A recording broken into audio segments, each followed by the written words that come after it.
Cabin Sports Radio. Here comes the siren. I want to go higher. Oh, my goodness. He's trying to drive. Deep left field. No doubt about it. Posey will defend. Oh! LeBron James with no regard for human life. Pass is intercepted at the goal line by Malcolm Butler. Unreal. Oh, baby, for sure. Cabin Sports Radio starts now.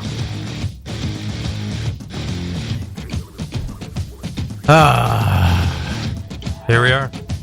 I bet you all can't wait to hear an hour of sports chat from two Toronto Maple Leafs fans at a time like this. Oh, yeah. Dying to know what we have to say.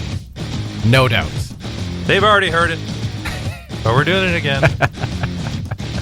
Lecter and Unbreakable, Mike Gibbons with you. You are listening to Cabin Sports Radio.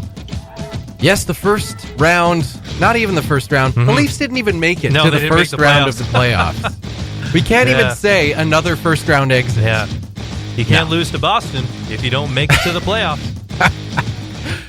And alas, they will not have that opportunity. But yeah, we're going to break down the play-in qualifying round of the NHL playoffs. And you know what, Mike? We're just going to forego the headlines. I know we love the theme music, but we're just going to forego it because let's just get right into it. The Leafs, Columbus Blue Jackets, the only game that went, or the only series rather, that went all 5 games in the qualifying rounds. That's not much comfort to Toronto Maple Leafs fans or players or personnel. It is what it is. The Leafs lose 3-2 to the Columbus Blue Jackets, falling 3-0 in Game 5 last night. Mike, you said you were in a dark place last night. How are you feeling this morning? A little bit better. Yeah. I think there was a really small part of me that thought waking up this morning is like, well, this will all be fine if they get the first overall pick in the upcoming NHL entry draft. We'll get to that. Spoiler alert, they did not get the first overall pick. I think they'll pick, 15th or something now. Yeah. It's back there. It's not first. So that's all that matters. I think they actually, you know what? I was looking down where the picks fell. Yeah. I think they were supposed to be like number 13 or something, but they had traded that pick away. Oh, okay. I think it now goes to Carolina. Oh, okay, yeah. Who is still in the playoffs and maybe one of those dark horse teams that goes pretty far Yeah. after going to the conference finals last year. Yeah, I don't know. Let's begin the postmortem. Here we go. How did this all happen? So the Leafs lost Game 1, won Game 2, lost Game 3 in a very Toronto Maple Leaf-like fashion. Oh, yeah. Up 3-0. Yeah. It was 3-0 they were up, right? And then the monumental collapse. Of course. Lost 4-3 in overtime. 4 unanswered, yeah. And then, of course, Game 4, the opposite. Yeah. Down 3-0. Looked like it was all over. 57 minutes into the game, there looked like there wasn't really a hope for the Toronto Maple Leafs. And then all of a sudden, out of nowhere, they scored 3 goals, tying it up with 22 seconds left. Yeah. And then winning the game in overtime on an Austin Matthews power play goal. You know what? And that's actually the only, full transparency, complete honesty here. Yeah. That's the only game of the series that I actually watched. It's the first game of the series I watched, and of course I watched all of last night. I don't think I caught any of games 1 to 3. No. But they mirrored each other. Yeah. So Columbus, 2-0 shutout in Game 1. Toronto, blanked them 3-0 in Game 2. Yeah. And then the epic collapse in Game 3 on the Leafs' part, the epic collapse on the part of the Jackets in Game 4, and then the Leafs just suck in Game 5 and get blown out 3-0. I'm sure you were feeling the same way as I was, both being, longtime Toronto Maple Leafs fans. When they won that game in overtime, Game 4, you were feeling pretty good, obviously. Oh, yeah. That was an incredible comeback. At the same time, I was filled with elation, and then it was like there was a peak and then a crash. Yeah. Because I was filled with elation, and then I just felt annoyed. I was like, you know what? No. Actually, I think it was even before that. It was when I think they made it 3-2, and I just had a feeling that they were going to tie the game. Yeah. And Me too. And then I just like, I don't know, like a bit of like long-time Leaf fan bitterness started boiling up inside me. And I was just like, don't reward them for this. They don't deserve this. Yeah. They're clearly the worst team for 57 minutes of that hockey game. Yeah. And then all of a sudden lightning strikes. Yeah. They end up tying the game and winning it in overtime. And I'm just like, yeah, I'm happy for me, but they don't deserve this. Yeah. It was weird. And I didn't watch the whole game, but I tuned in for the whole third. Yeah. Which was a mistake, like you said, for the first 17 minutes of that period anyways. Yeah. And yeah, it's weird. As soon as it was a greasy first goal, I think William Nylander just right in the slot was able to tuck in a dirty one. And you're right. It's almost like time slowed down. Yeah. And I thought to myself, am I really believing right now? Yeah. And then a really nice pass, I want to say from Hyman or something, right to Tavares in the slot. Bar down, goal number 2, 3-2. Whoa, okay, this is really interesting now. Yep. And then, of course, the beautiful pass from Matthews, who gets all the attention in the world, slides it over to Hyman to tie it up with, like you said, 22 seconds left. The return pass that nobody saw coming. Yeah, I was over the moon. And then at that point, I thought, there's no way after, staging this awesome comeback, are they going to throw it all away in overtime? And then you get your, classic Matthews snapshot, one-timer, top of the circle, no doubt. Just beautiful release to get the win. And same thing, it's like, I feel great now. And I rode that wave all the way into Game 5. And just like Columbus wanted to do, they executed a tremendously boring game plan, which is what they do. They play suffocating hockey. They have an excellent 1-2 punch in Werenski and Seth Jones, two very good defensemen, lockdown guys. Nothing crazy flashy up front, but guys that will grind you, forecheck really hard. And once they get a lead, and they did on a pretty greasy first goal, I think it was a deflection off, a hand or like the butt of a stick or something like that. Yeah. And then the periods went by so fast. Yes. And by the end, I found myself at the end of every intermission going, what the heck just happened? Like, where did that period go? It went by so incredibly fast, which is exactly what the Blue Jackets wanted to do. No, no chances, no gambles, no risks. Yeah. All in neutral ice. If the Leafs were to get anything on the offensive end, it was not sustained. There was no significant forechecking. And it felt like a lot of the play was in their zone. And that's exactly the type of game plan that they wanted to execute. There was no chance. And I don't know if we want to open this rabbit hole, but, when you have this many significant losses in a row in clinching games, you sort of, everyone's suddenly under the microscope that much more. Yeah. Frederik Andersen, that second goal, I don't know if you've seen it. Really, really bad. Really, really bad. In Game 4? In Game 5. Game 5. Yeah. Okay, no, yeah. I didn't see that. He was average at best, really. And, this is another clinching game, a potential clinching game. Yeah. And you can't give up a softie. Obviously, he's not to blame. And the loss of Jake Muzzin, was that in Game 3? Really, really hurt them. Yeah. That was a big-time loss.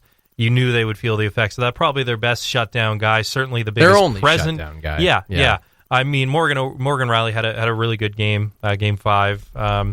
He obviously made some mistakes here and there in the series, some worse than others, but he was trying to drive the play. Yeah. He was getting in on the forecheck, and he was doing his part. The rest of the D-Corps, not much to write home about. Yeah. So losing Muzzin was a tremendous loss that they were unable to overcome at the end of the day. But, I mean, when you have this amount of losses in a row in big-time games, you sort of, they're suddenly just under the microscope that much more. And yeah, it's kind of tough to digest, but here we are again. Yeah, I mean, obviously there's plenty of blame to go around. I mean, they all in all, at the end of the day, did not deserve to win that series.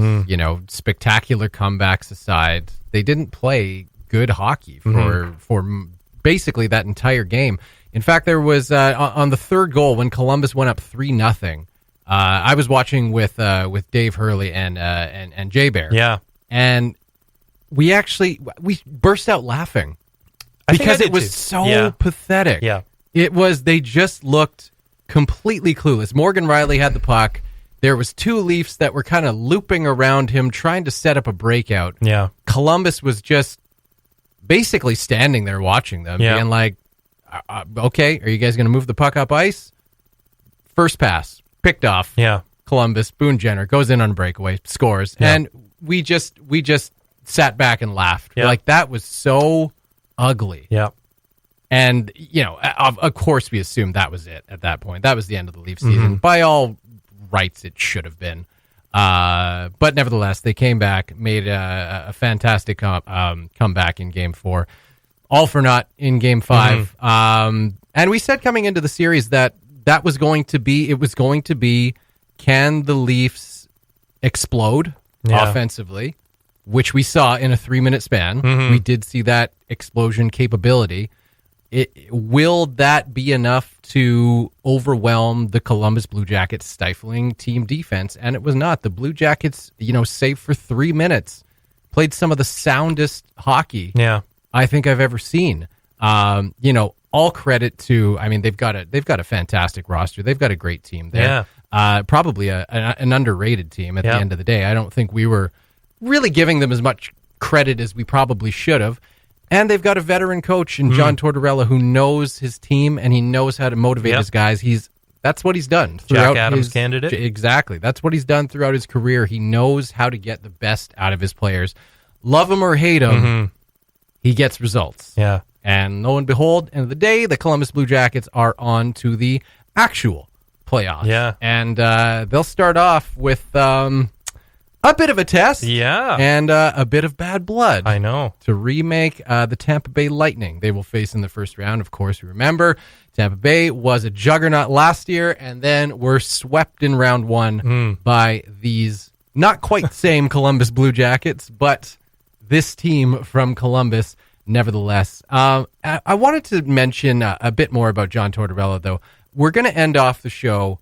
He was in fine form, as he always is. Of course. The press conferences, the post-game press conferences. If you look on YouTube and just search John Tortorella post-game, and you'll be greeted with some of the most entertaining video, that off-ice video that you could possibly have in hockey. But I something that stood out to me after the Columbus Blue Jackets win. Obviously, he's feeling good. He's never one to really get too caught up in the moment. Pretty much keeps it on an even keel. But as opposed to celebrating his team's victory, he actually took an opportunity to talk about Toronto Maple Leafs rookie head coach Sheldon Keefe and take a few shots at the Toronto media. Yeah. Really killing 2 birds with 1 stone by John Tortorella standards. And I just wanted to read out the quote. He says, "I just can't get over people ripping Sheldon Keefe and his staff as far as the job he's done with the Maple Leafs team. They have a terrific job. They've done a terrific job with that team. This was after the series and all that. Some of these things I read, things I watched last night, half the pundits in this city think they know about the game, but they really don't. It just pisses me off for a fellow coach in this league, and I know it's Toronto, a great city, a great hockey town, love being here, but some of the things that he's criticized for are beyond belief, and it just shows me that people have no clue what's going on in this game. I just want to support him. I'm glad we won, but I want to support him because I think him and his staff have done a terrific job with that hockey club. Thank you." I don't think anyone saw that one coming. Wow. You never know what to expect from him. You really don't. There was a period, I want to say it was in Game 4, it might have even been in Game 5, where he was absolutely giving it to one of his players on the bench. And I'm pretty sure it was Pierre-Luc Dubois, who had a hat trick in their Game 3 victory, including, I believe, the overtime winner when they staged that awesome comeback in Game 3. Torts doesn't like hat tricks. Just giving it to him, like, ruthlessly. Pass the puck, kid. Yeah. But it's tough love with him always. Absolutely, He's always a sound piece. I imagine he's one of those, and you always hear like of the different philosophies, behind closed doors if they're a player's coach or if they're not so much. I get the sense that he would be. You're going to get that tough love. Yeah. But he's always trying to steer you in the right direction. There's a reason why he's such a good coach. and there's a reason why he's a perennial Jack Adams Trophy candidate. I don't know that I would in the kind of classical sense that you call someone a player's coach. Yeah. I don't know if I would necessarily put him in that category. Not in the traditional mold, I don't think. But he stands behind his guy. Yeah, for sure. I think there's love there. Supports his team. There's definitely love there, but he's going to give it to you. Yeah. If you make a couple mistakes. Yeah, I mean, Sheldon Keefe, of course, inherited the group that's in front of him now with the Marlies organization before, taking over for Babcock mid-season. It was a weird year, obviously. Yeah. When was that? That seems like a lifetime ago, but that firing would have been sometime in the winter. Was it? I don't know if it was November or December. It was. Probably it was earlier on. Yeah. Can't remember exactly what day or what month, but probably November. Yeah. So no matter what, not getting a full training camp with the group, and then of course COVID hits. There's another hiatus, and a remarkably talented team. Everyone knows that. I think when the graphic came up before, with Johnson reinserted into the lineup ahead of last night's game, which some people were questioning because rookie Robertson was playing pretty well up until that point. Right. That's and Mikheyev coming back after that pretty gruesome wrist injury. You've got the money line, as they were called. We saw Keefe experimenting with that a little bit before the qualifiers began. That's a pretty potent top 6, even top 9. Yeah, but just not. There's no sandpaper element. You're going to get some. The top line. They're 200 feet players. Right. Hyman, another guy. He's probably the closest thing to your traditional power forward grit type of guy. Right. But I think I saw some metric in the top line alone that Toronto has the same amount of money committed to Columbus's entire forward corp. And that's just, at the end of the day, that's not good enough. Yeah. Their defensive corp, obviously way better. I mentioned the 1-2 punch in Werenski and Jones. But they've got guys like Savard, too, who can also be shutdown guys if necessary. And just, smart, savvy, physical, talented forwards. When you were talking about Tampa last year, when you suddenly throw in, the Duchesne and Panarin and Bobrovsky, that's a really good hockey team. Oh, yeah. No wonder they were able to upset Tampa. Even now, with some of those significant parts on the way out, they're a good hockey team. Yeah. They're a really good hockey team, and it might be another coin toss going up against Tampa this year, especially if Stamkos isn't healthy and if Hedman isn't healthy. They could do it all over again. But well coached, really defensively sound team with and really good performances both from Korpisalo and Merzlikins. They went back to Korpisalo after Game 4. After Merzlikins was really good, after replacing him in game, but replaced in Game 3 after the Columbus came back. So got production all around, and that's what it takes to form a winning hockey team. So going into the offseason, as they did probably last year, a lot of questions, especially with the amount of money they have tied up to a small percentage of their roster.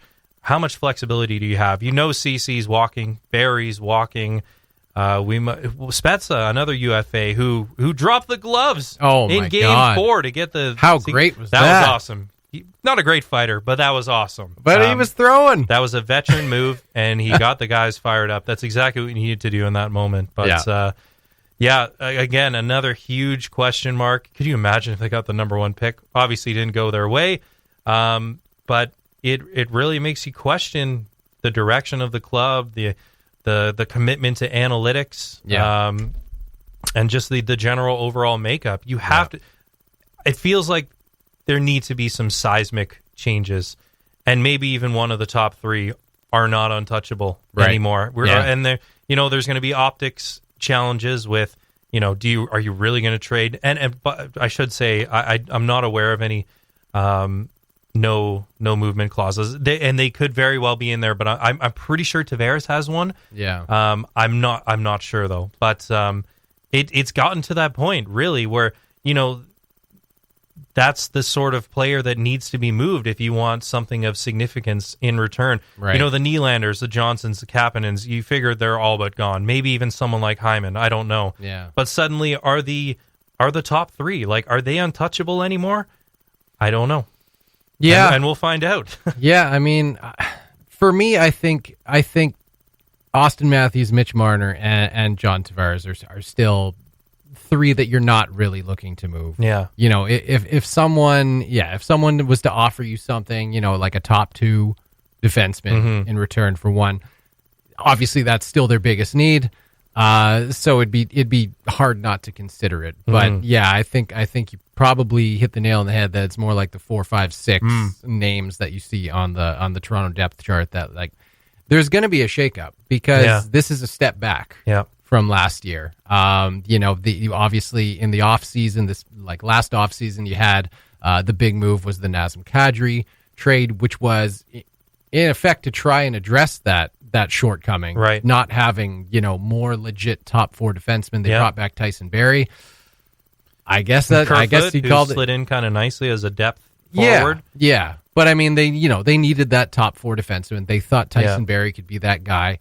I think ultimately you have to call it a failed experiment. Yep. Especially in the given situation where, like you mentioned earlier, he's probably going to be gone next year because I don't think the Leafs will even have the cap space to pay him what he's going to be looking for. I would have to, if this was like a perfect, fair world, I don't think he would be asking for the kind of numbers that, earlier on in the season it was projected that he would be asking for, because I think you could argue that he maybe proved, and I mean, this could be a symptom of playing for the Toronto Maple Leafs, but maybe he proved himself out of a top 4 spot. Yeah.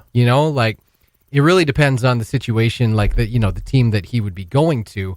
Maybe it's just the system didn't work so well. I right from the start, I had slight hesitations because I didn't really see how Tyson Barrie gave you anything more than a kind of scaled back version of Morgan Riley. Right. And they didn't really need another one of those. No. You love to have puck moving defensemen. You love to have guys who can skate, but you also need some size. And Jake Muzzin, like we mentioned, he was their only shutdown guy, and the only player on that defense core of the Toronto Maple Leafs that you would look at and have a moment of pause, where you think, okay, we got to keep our eye on him.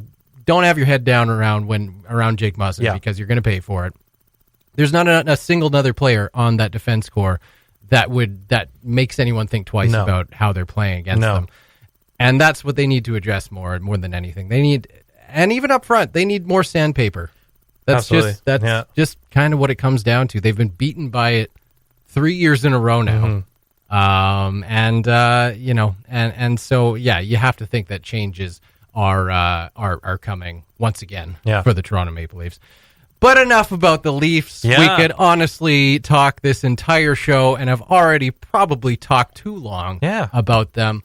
On to the rest of the series. The biggest upset, without question, the Montreal Canadiens eliminating Sidney Crosby, Evgeny Malkin, and the Pittsburgh Penguins.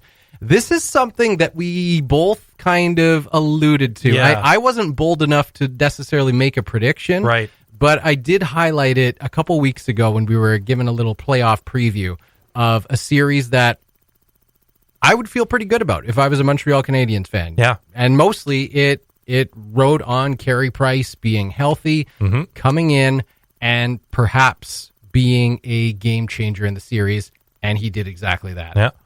As we were talking around the time that the league and the Players Association were trying to solidify their return to play plan, his name did come up because when you get a best of 5, the margin of error is that much smaller, and he was very good. Shea Weber was very good. And there, some people up in arms, and it didn't even go to the distance in 4 games. Yeah. But when it was official and the Penguins were bounced in the first round, suddenly you've got, the Jets, the Oilers, the Leafs, the Penguins. Between those 4 teams, a 50% chance of one of them securing the first overall pick in the upcoming entry draft. That, if it went to one of those 4 teams, that would have...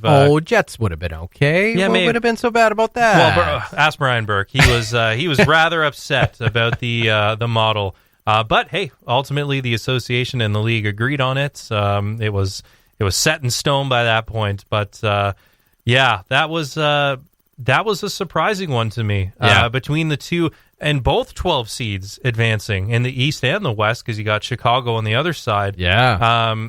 Taking out the Oilers. So two. Another one we kind of alluded to. Yes. That is like, I could see that happening. Yes. Yeah. So admittedly, after we left our last show, kind of teeing it up, and those being the 12-5 matchups, and us saying, hey, you know what? They got chances. I felt a lot more confident about the Blackhawks being able to take a. They've got the championship pedigree. Yep. They've got scoring depth. Kane is obviously a superstar. Taves, as good a captain as they come. Kubalik, who had a hat trick in the opening game. And then they had their health. Corey Crawford Yeah. returned to form. He looked amazing. Yep. And now sets up what should be maybe another coin toss in the official opening round against the Vegas Golden Knights. But I do have to say, we entertained the conversation of the Habs beating the Penguins. I think I left thinking, yeah, it was nice to talk about. I don't actually believe it. But then it humbled me. Yeah. Because when you do have someone like Carey Price and Shea Weber on your roster, I guess anything can happen. We're talking about, forwards with grit. Look at Max Domi. Yep. They've got some guys who can get it done. And they played really good hockey. And that, to me, like you alluded to, was the upset of the qualifier round without question. And a veteran coach who's won a cup too, in Claude Julien. Yep. Like, he knows what it takes to get there, and he knows how to motivate his team, and he did exactly that.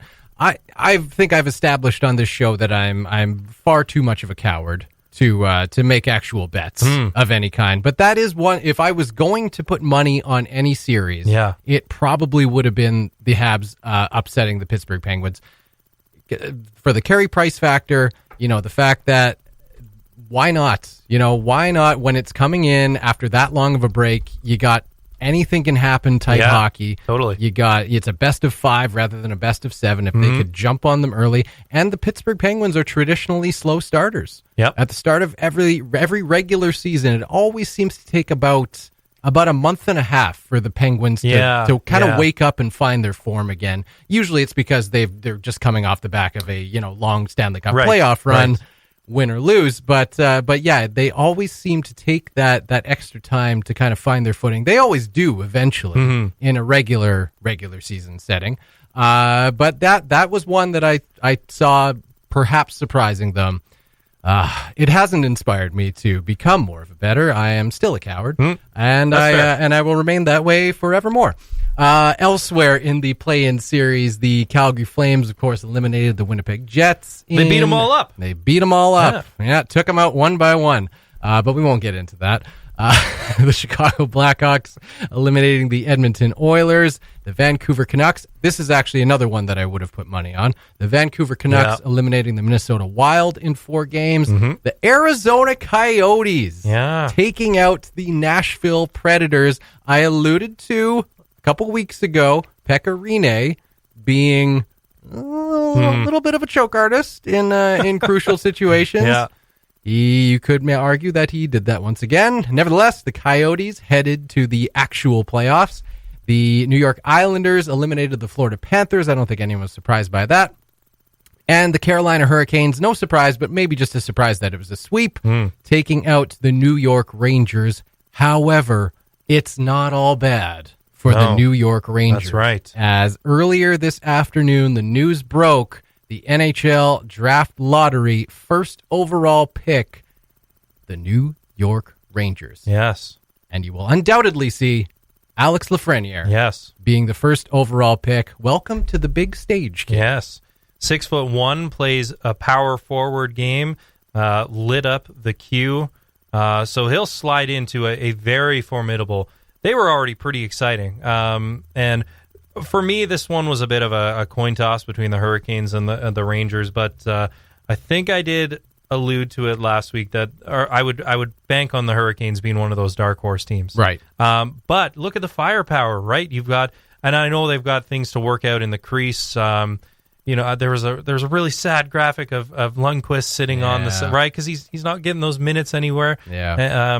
But they've got the 1-2 punch of Panarin and Zibanejad, and then on the second line you got Strome. So I figure Lafreniere will probably slot into that second line. That is a pretty potent top six. Yeah.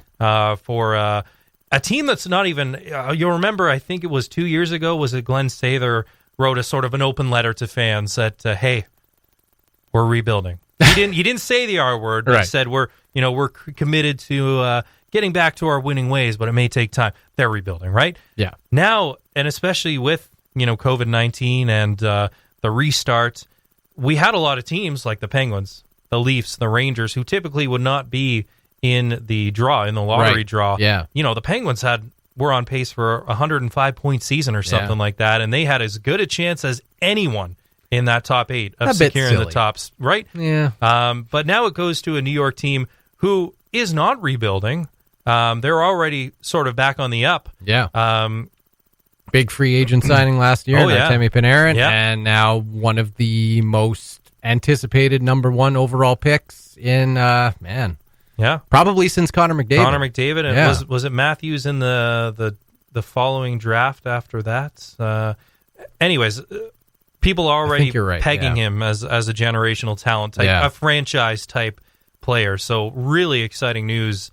If you're a Rangers fan, this should keep them going on an upward trajectory.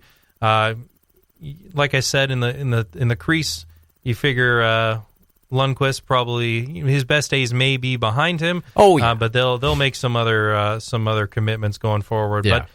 But very exciting if you're a Rangers fan, a team that's certainly on the upward swing. Well, and the thing for the New York Rangers too is, regardless of what your team looks like now ahead of making that number 1 overall draft pick, you pick up a guy like that, like Alex Lafreniere. Everyone knows who he is. There's a lot of fanfare coming in. That's the kind of big name draft selection that will make other players around the league, other pending free agents, be like, hey, kind of thinking I might want to go to New York and maybe play with one of the most talented young stars we've seen in a few years. So I think things could turn around for the New York Rangers probably sooner than later. But that's going to be exciting to watch. Lafreniere and Artemi Panarin, man, two of the most talented offensive players in the league. Definitely. And hopefully they get paired together, and that'll be very fun to watch. We're going to take a quick break, but we'll just round out the rest of the top 5 picks of the draft lottery. The LA Kings, who probably should have been the number 1 overall pick. Yeah, rough year. They fell at number 2. The Ottawa Senators. Good day for Senators fans. They have 2 of the top 5 picks, number 3 and number 5. One of those coming from the San Jose Sharks as part of the Erik Karlsson trade. And the lowly Detroit Red Wings, never mind the LA Kings, the Detroit Red Wings should have had the number 1 overall pick, but they get the 4th overall pick. So could be worse, but they probably could have used a bit more help than that. Nevertheless, there it is, your top 5 picks for the upcoming NHL entry draft, which, by the way, will happen October 9th and 10th. I actually had no idea when the draft was. No. Normally, it would have been about a month and a half ago. Exactly, yeah. But These are strange times. Strange times. But yes, October 9th and 10th will be the 2020 NHL entry draft, where we will see Alex Lafreniere going number 1 overall. The CSR Podcast. The 68th annual Peterson and Auger Golf Tournament in support of Kids Sport NWT is happening on August 28th. If you have not entered your team, well, you're in luck because there's still lots of room to do so. For more info or to get in touch and enter your team, go to sportnorth.com, or you can email Dakota Earl, who is organizing the tournament this year. You can email her at dearle, that's DEARLE, at sportnorth.com, or you can give her a call at 669-8326. Get in, play some golf, and support Kids Sport NWT on behalf of our sponsors here at Cabot Sports Radio, Sport North. All right, Mike, let's take a look at the NBA. With 3 games left to go, it's already been determined that the Toronto Raptors will face the Brooklyn Nets in their opening round series. The Nets finished, they haven't finished yet, but they're below 500 right now, not looking like exactly a threatening team. They won't have Kevin Durant. They won't have Kyrie Irving. What do you expect out of this series? It's a little early, but how do you see this going for the Toronto Raptors? Yeah, I think that should be a relatively easy first-round matchup. I think back to last year when they had that first-round matchup against the Orlando Magic, drop game 1, and then win 4 straight. I couldn't even remember who they faced in round 1 last year. Orlando, Philly, Milwaukee, Golden State was their path to an NBA championship last year. And they got off out of the gate pretty slow and dropped that first game. And collectively, I think Raptor fans were thinking, oh my goodness, not this again. Notorious for dropping the first game of first round series. It's a Toronto thing. Yeah, and then put it in the rear view really quick. I think they came out with a dominant win in game 2 and honestly never looked back. Orlando didn't stand a chance after that. The Nets have some nice pieces. Spencer Dinwiddie, Crabbe, a pretty talented team, LeVert, but obviously missing their 2 big guns in Kevin Durant, Kyrie Irving. Under normal circumstances, I think if this team is healthy, they're probably a home court team in the Eastern Conference, a top 4 seed, right up there with Milwaukee and Toronto, who I think right now are a clear cut above everyone else. Actually playing tonight, the Raptors and the Bucks are. Toronto cruising to a win right now. However, the Bucks without Giannis Antetokounmpo, who I believe had oral surgery earlier this week, so sat this one out. It's been you can't really read too much, I don't think, into what's going on in the bubble right now. You want to get into a little bit of a rhythm before the first round, and depending on how the seedings shake down, I think we already know that Milwaukee is going to play Orlando. And I think outside of the Raptors and the Nets, those are the only 2 series at this point that are confirmed for the first round of the NBA playoffs. A lot of juggling can still happen in the middle of the Eastern Conference. And really for the West, I think the Lakers have all but secured the top seed in the West. Trailing them are the Clippers, and then not a whole lot of room from there. And it will be a fight for the 8th and final spot. I believe it's between the Mavericks, and I think the Grizzlies and the Trailblazers are in the mix there. But I think in the East, Milwaukee and Toronto are head and shoulders above the competition. Yeah. There are some teams I think that could cause a little bit of trouble for both of them. The Celtics and the Sixers and the Heat come to mind. The Raptors have had a pretty good time in the bubble so far. Got off to a convincing win over the Lakers, who have not looked great so far. But you wonder what the motivation levels are right now. For a lot of these teams, there's not a ton at stake because the seedings are already predetermined. Every team was only going to play 8 games. But you can get some statement wins in there. And the Raptors did. They got off on the right foot, beating the Lakers, and then beating the Heat, who is another really tough team. A team that traditionally plays very good on their home court. So that element is sort of taken away. The Raptors lost their game to Boston, but by that point had already secured the 2nd seed, and Boston was the team that they were sort of battling for that seed with. So, and I think some guys were resting too. I don't think Lowry's playing tonight. So you wonder sort of what the motivation levels are right now. Right. You just want to make sure everyone's healthy, and if you can get a game or 2 in with your full lineup. And if you recall, even before the hiatus, the Raptors, I think, in terms of man games lost, were number 1 in the entire association. Oh, wow. There was a long stretch where Gasol missed a lot of time, not only from the long playoff run last year, but he then went on to play in the FIBA World Cup and win a title for Spain. So he had a whole summer of basketball and came back to training camp a little rusty, and some of those injuries caught up to him a little bit. So he missed significant time. Serge missed time. Lowry, Siakam, every single substantial player, Van Fleet, everyone lost time. So now they're coming back in with a completely healthy roster. And I think I saw, it might have even been an ESPN power rankings. Like even the American networks are giving the Raptors some serious love right now. Yeah. I think they were number 1 on the latest power rankings. So you think that they're one of the teams that definitely benefited the most from the break? In terms of just man games lost, they were struggling to keep guys healthy, and probably because they had such a long playoff run last year. 6 games against the Warriors, 6 games against the Bucks, 7 games against the Sixers, and battles, and absolute battles, right? All very good teams. We talked about the NHL earlier. I find, and it's interesting how different teams react after a hiatus like this, we sort of question with some of the older teams, maybe they would stumble out of the gates. I think about the Bruins who went winless in the qualifying round for the top seeds in the East. And for an NBA standpoint, the Lakers have sort of stumbled out of the gate a little bit. Yeah. St. Louis Blues too. Yeah. Stanley Cup defending champions. Yeah. 0-2-1, I think, in the opening round robin there. Yeah. I don't like all the asterisk talk, and this year it's going to be different. But at the end of the day, who's playing the best hockey or basketball at the right time? And the Raptors they're firing on all cylinders right now. And I think the thing about basketball, the top teams always win. Well, the Raptors already won their non-asterisk championship. That's right. Like, who cares? That's Just win another. It doesn't matter if there's an asterisk beside this one. You already got a legit one under your belt. Win the COVID Cup, too. Just win it. Yeah.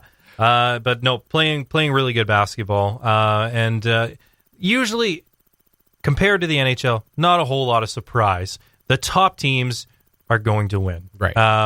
And I at this point, I'm prepared to throw the Raptors in the top 4. I think if anyone other than the Lakers, Clippers, Bucks, or Raptors win, I would be pretty surprised. Second-tier contenders, you can probably throw in the Houstons, maybe. Right. And then on the east side, maybe a Boston, Philly, Miami, maybe. But really, I think if it's anyone other than those top 4, I would be pretty surprised. And I think finally the Raptors are getting some real respect because they've proven they can beat everyone. They are going to beat the Bucks tonight. They beat the Lakers. They beat the Heat. Yeah, they had that not great showing against the Celtics, but again, that was after they secured the second seed. They had some guys resting. So it's, I think, a very serious opportunity to repeat, which would be pretty outstanding after losing their finals MVP. We, along with John Tortorella, were talking earlier in the show about the Toronto media and how they can be not great. There's been a few question marks surrounding Pascal Siakam's performance in these prelim games. Michael? Yes. Is this just the media searching for things to write about? Or is there actually something there based on what you've seen? I don't think so. And again, I wonder, the games at this point, especially because they were really firmly entrenched in the second position in the East. And there's no such thing as home court anymore. Right. You're going to get a more favorable first-round matchup. In the second round, no matter what, you're going to play either Philly, Boston, Miami, maybe Indiana. Right. That's going to be your matchup. So no matter what, by the second round, you've already got to go through a really good team. So it is good to secure a higher seed as they did, and they did that right away. So going in, they didn't have too much to lose because I think they really would have had to really poop the bed if they were to drop down to the third seed, which they did not do. Right. Lowry's always going to be the engine. Yeah. Marc Gasol put in some work. He dropped a lot of weight. He looks the healthiest he has in years. So you hope that translates to on-court success. Serge Ibaka is healthy. Fred VanVleet is healthy. OG Anunoby. So all the pieces are in place for them to go pretty far all over again. I think the criticism about Siakam's game, he was always he's a penetrator. But he was able to develop a shot. He's got a good three-point shot. He's mostly effective from the corner, but not necessarily someone who can create his own shot that much. Right. And I think what's really going to elevate him to another level is if he can continually make players around him better. That's Lowry's job. He is an excellent facilitator. He's the engine for the Raptors right now. So that's not necessarily asked of Pascal as much. But I think he's even in the running to be named most improved player again after winning last year, upping his points per game to 17 points per game, now up to 23. He won't get it, but the fact that he's in the running again shows that he's continuing to improve his game. I think the way he does it even more is if he can start to create his own shot a little bit more off the dribble and then continue to make his teammates around him better. Yeah. I don't read into it too much. His numbers haven't been like jumping off the page exactly, but really nobody's have with the Raptors. Yeah. It seems like it's been, they've been getting it done by committee. I saw Fred VanVleet, and I think it was the second game against the Heat, had like a 36-point career performance. High. Yep. Career high, yeah. Yep. But other than that, yeah, it's been 15 points, 16 points here and there. There hasn't really been, someone who's just been, like Kawhi last year. Yeah. Someone who you knew was going to get you like 26 to 30 points on any given night. But I mean, that's probably a good thing, right? Right. Because they're going to win by committee. Yeah. And put aside the hiatus and the bubble and the fact that they're playing regular season games before they're even getting into playoffs.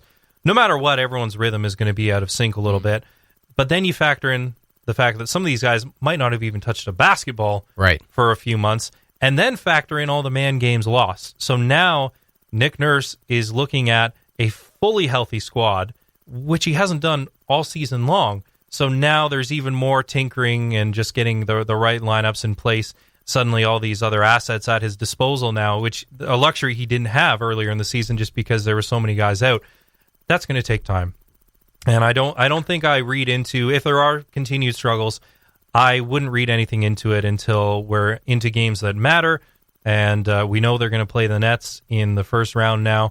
3 games in, if the output is less than what we're expecting, I think that's maybe when I'll start to question if there is something there a little bit. Right. But at this time, when the games are essentially inconsequential, right? They're meaningless now. They've secured the seed. Yeah. They know their matchup. They're resting guys. Other teams are resting guys. I'm not going to read into it too much until we're 2-3 games into a series that matters against the Nets in a couple weeks. Nick Nurse, Coach of the Year? Yes. I can't remember who the other 2 candidates are. Does it matter? Off the top of my head, I can't, but absolutely. With what he's done, how could he not be? You lose the finals MVP, who goes on to a Clippers team who didn't even do as well as Toronto.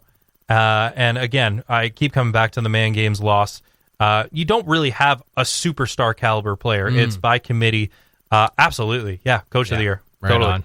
On. Speaking of being out of sync, let's turn to the CFL just briefly because there's not much to make it more than a brief look at the CFL. There is not a whole lot going on. They still have not decided whether or not they are going to have a 2020 season. It's still supposedly being worked towards. There was a little bit of news that came out this past week.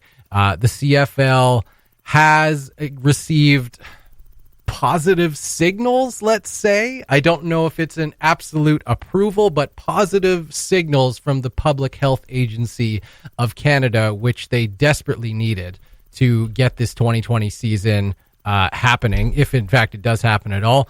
The proposed return to play was a 6-game season followed by playoffs. Still no idea whether or not that is going to happen. Time is very quickly running out. So we continue to wait and see. As 2 weeks ago, they set a drop-dead deadline of July 31st. Either we're going to decide we're having a season or we're going to wipe it as of that day. That day came and went. Silence from the CFL. Huh. They're continuing to work towards it. I continue to not be exactly optimistic. No. Anyway. How can you be? But there was some very positive news this past week as well. The 2019 Grey Cup champion, Winnipeg Blue Bombers, received their Grey Cup rings this past week, which included a ring for longtime play-by-play announcer Bob Irving, who's covered the team for 47 years now, calling his first Blue Bombers game in 1974. I wanted to make sure I get this in because I had the opportunity and the absolute pleasure of working with Bob Irving for 2 years while I was cutting my teeth back over at CJOB in Winnipeg, which is the radio station that carries and has covered for as long as I've been alive and far beyond all of the Winnipeg Big Blue Bombers home games. He's an absolute class act. And I mean, you always hear people say that about people in their best moments. You never want to sully that, obviously, but Bob Irving is the absolute prime example of class and professionalism. He taught me some very valuable lessons early on in my broadcast career, and honestly, I can't thank him enough for how welcome he made me feel right off the bat. You're a young kid coming in, you're working behind a legendary broadcaster. You'd kind of half expect to be, shown the hand a few times. never made me feel like I wasn't, worthy or on Right. his level or anything like that. And he passed to me one of the probably best pieces of advice that I ever received in terms of going anywhere in broadcasting.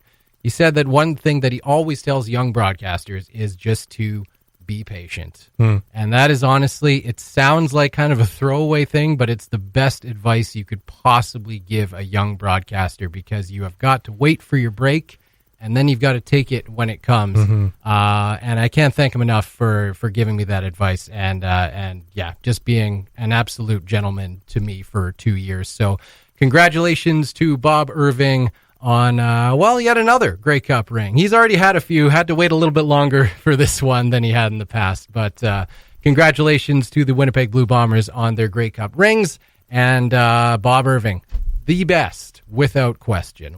The Cabin Sports Radio Podcast, brought to you by Sport North, moving sport forward.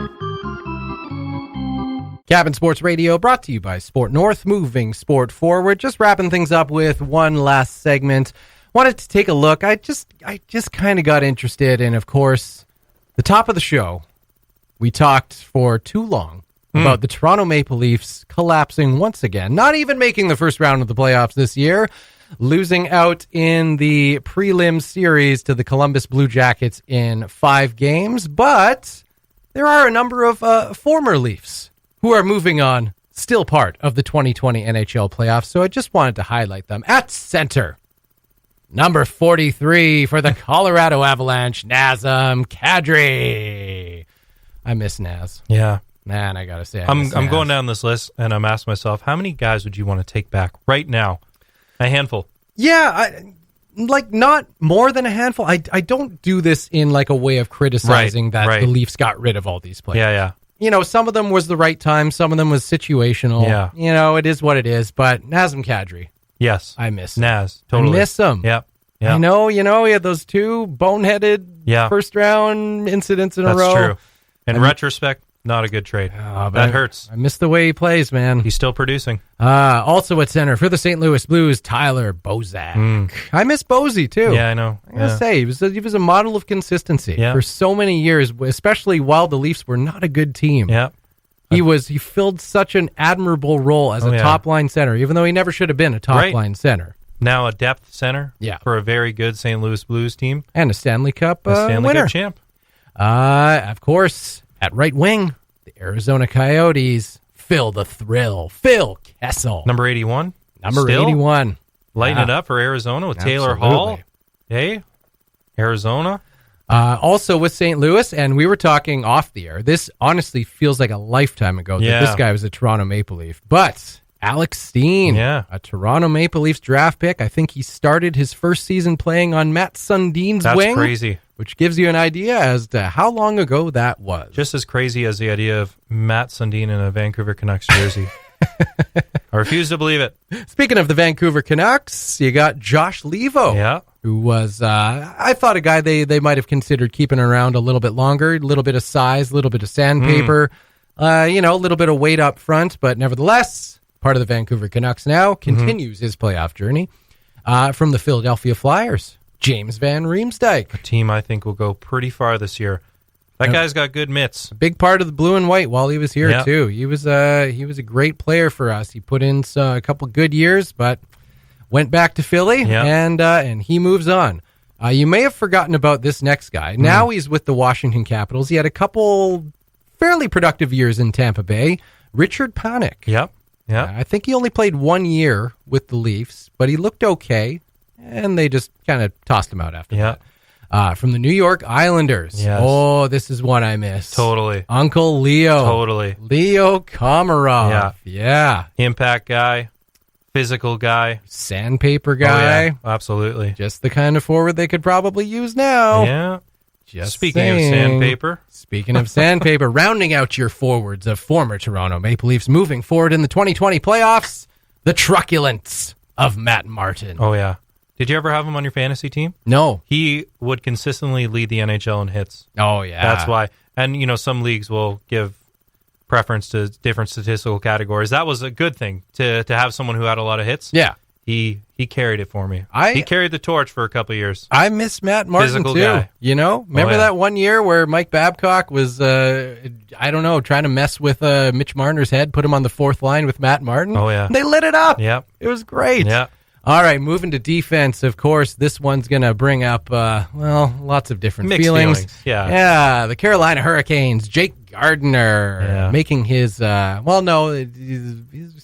few first-round appearances. Yeah. And, he's going to get his chance to move on with the Carolina Hurricanes. A Leaf for a couple years, a kind of, grit, sandpaper guy. Again, they probably could use on the back end from the Dallas Stars, Roman Polak. Didn't get a lot of love as a Toronto Maple Leaf, but he did his job. You couldn't say he didn't do his job back there. No.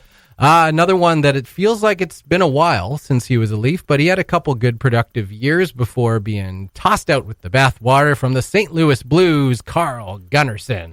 Another recent Stanley Cup winner. Yeah.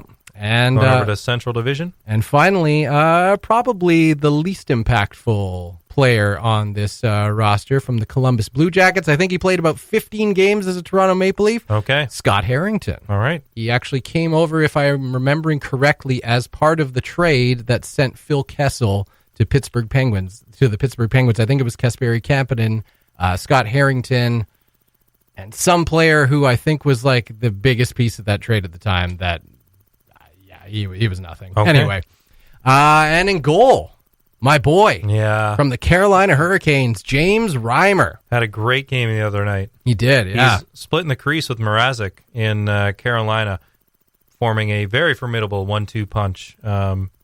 He's still lighting it up. From the Tampa Bay Lightning? Probably the Leafs' most prolific backup goaltender in recent history, but he was too old. Yeah. You had to get rid of him, Curtis McElhinney. And that would have really solved the backup goaltending situation. Yep. Made the trade for Jack Campbell earlier this year, but up until that point, a glaring hole for the Toronto Maple Leafs as a backup goaltender. And Curtis could have been that guy. Yep. And rounding things out, this one's not really fair, but he was a Toronto Maple Leafs draft pick. Yeah. Never played a game with the club, but another salt in the wound one. The Boston Bruins, Tuukka Rask. Yeah. Oh, yeah. Ooh, that one hurts. Part of the Raycroft. Oh, what did name. he won the Calder the previous year? Andrew Raycroft did, and Leafs tried to snatch that up. Yeah. What did we get, one season out of him? We thought we had Justin Pogge. Yeah, we thought we were set in goal. That's right. We didn't need a Finn. We had a good Canadian kid. Ugh. That hurts. All right, that's enough torture for one episode of Cabin Sports Radio, I think, Mike. But of course, we can't leave without remarking one more time on that Columbus Blue Jackets Toronto Maple Leaf series, because aside from the games themselves, the post-game press conferences were pretty darn entertaining. So we're going to leave you with that, and we will say bye-bye for now and talk to you next week on Cabin Sports Radio. From the Maple Leafs, we have Mitch Marner and Freddie Anderson. Media, use the raise hand function if you have a question, and mute yourself when called upon for those online. As a friendly reminder for those in the media center, one question at a time, and please identify who your question is for. Steve Simmons, Toronto Sun for Austin. It's one thing to hear about how tight they play and to even watch the films of how tight they play. What was it like to experience it? Well, first of all, I mean, it's unfortunate that I'm getting a question from you at this point, Steve, but I just wanted to say I didn't really appreciate the article you wrote about me a couple months ago. I thought, it was a bit unethical, to be honest, but moving along. I'm not going to break the game down at all. Toronto played a really good game. We sucked. Austin, admittedly, I would understand if this is hard to think about at this time, but do you see in these games, when you get into these games that are you win, you move on, you lose, you're eliminated, game 7s or game 5 in this case, is there any common theme that runs through your team of why it's just that one little extra step is harder to overcome at this point? I don't really have an answer for that question, to be honest. John, as much as you probably don't want to explain what happened in the Final Four, what, from your perspective, what stopped clicking there for your team at the final 4 minutes or so? Just what you said, Dave. I'm not going to explain it. John, you mostly got away with it, the 5 penalty kills tonight. He killed them all off, but how much did that just screw up any sense of getting on top of this game? Toronto was really good. We sucked. I know you don't want to break down the game, Coach. Just wondering, is there anything you saw out of the guys early in the game where they just didn't have it, or did you sense something? Toronto was really good. We sucked. Any more questions for Coach? Going once, going twice.